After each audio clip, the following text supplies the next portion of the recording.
فرمایا یہ وہ دن ہے، فرشتے ان سے کہیں گے کہ جن کا تم سے وعدہ کیا گیا، اور یہ نصرت، یہ شہرت اور یہ آپ کے لیے عزت افزائی جو کی جا رہی ہے اولیاء سے، ان کے لیے کہا جائے گا یہ رب نے جو تم سے وعدہ کیا تھا یہ کامیابیاں ہیں۔ اور دوسری طرف ایک قیامت خیز منظر ہوگا کہ یعرف المجرمون بسیمائہم، اس وقت مجرم اپنی نشانیوں سے پہچانے جائیں گے، فیؤخذ بالنواصی والاقدام، ان کی پیشانی اور قدموں سے انہیں گھسیٹا جائے گا۔ اور اہل ایمان جو دنیا میں صالح کام کرتے رہے ان کے لیے اجر ہوگا۔ اور خطبے میں بھی اور قرآن کی دیگر ہم آیات کو بار بار پڑھتے رہتے ہیں کہ فَمَن يَعْمَلْ مِثْقَالَ ذَرَّةٍ خَيْرًا يَرَهُ، رائی کے دانے کے برابر بھی نیکی سامنے آئے گی۔ سیاسی جماعت بدلنے سے قرضے معاف نہیں ہو جائیں گے اور چیزیں بھلانی جائے گی، باس کی بات پر عمل کرنے سے فائل بند نہیں ہو جائے گی۔ فرما رائی کے دانے کے برابر بھی نیکی کرو گے تو تمہیں اجر دیں گے، اور رائی کے دانے کے برابر بھی تم نے ہمارے نظام اور ہمارے بنائے ہوئے طریقے کے خلاف کام کر کے ہماری زمین پر فساد پھیلایا تو اس پر تمہیں رگڑا جائے گا، تمہیں پوچھا جائے گا۔ اور اگر تم مدعی دین ہو اور پارسائی ہو اور پھر تم نے دین کو دھوکہ دیا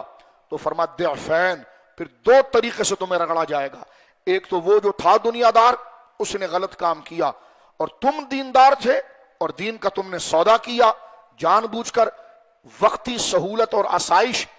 اور اپنے رابطے موجودہ نظام خلافت اور دارالخلافہ سے، کیپٹل سے جوڑنے کے لیے ان کی ہر غلط بات میں ہاں کہا، اور جبہ قبہ علماء اور پارسائی کا پہنا ہے تو بچو گے نہیں۔ نسبتیں نہیں بچاتی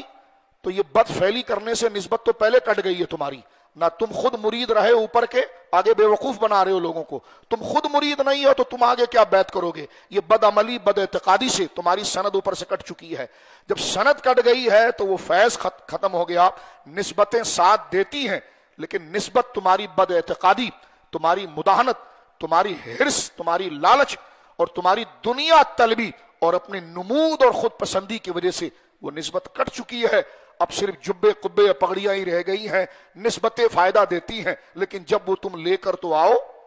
وہ تو رہی نہیں، وہ تو تمہاری بدعملی کی وجہ سے دین کے ساتھ دھوکہ کرنی۔ تو دونوں کے ساتھ یہ معاملہ ہوگا، جو دین کا مدعی ہوگا اس کو سختی کے ساتھ لیا جائے گا کیونکہ اس نے دنیا میں عزت لی ہے، اس کے بدلے میں دین کی وجہ سے عزت لی ہے تو اس سے تو دگنا پوچھا جائے گا کہ اس نے عوض کیا دیا۔ اور ایک وہ جو دین کے کسی منصب پر فائز نہیں تھا لیکن تھا وہ کلمہ گو مسلمان،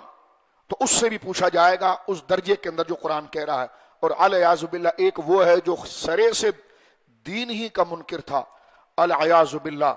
کافر اصلی یا مرتد تھا یا منافق تھا، العیاذ باللہ،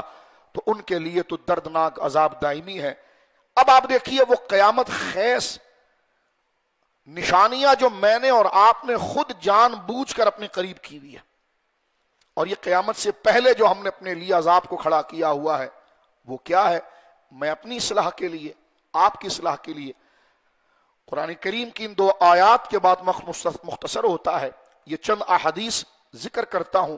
اس لیے کہ ہم اس جو کام کر رہے ہیں اس کو چھوڑ دیں اور کوئی صحیح حکمت میں اور آپ اختیار کریں۔ اور اگر تبدیلی معاشرے میں نہیں لا سکتے ہم،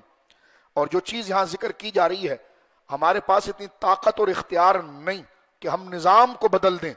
کیونکہ جو نظام ہم نے کفر کا اپنے قریب کیا ہوا ہے اتنی طاقت نہیں ہے ہمارے پاس، ہمارے بولنے میں اتنی آواز نہیں ہے، تو کم سے کم دل سے اور ہاتھ سے اس سسٹم کا حصہ نہ بنے جو ہمارے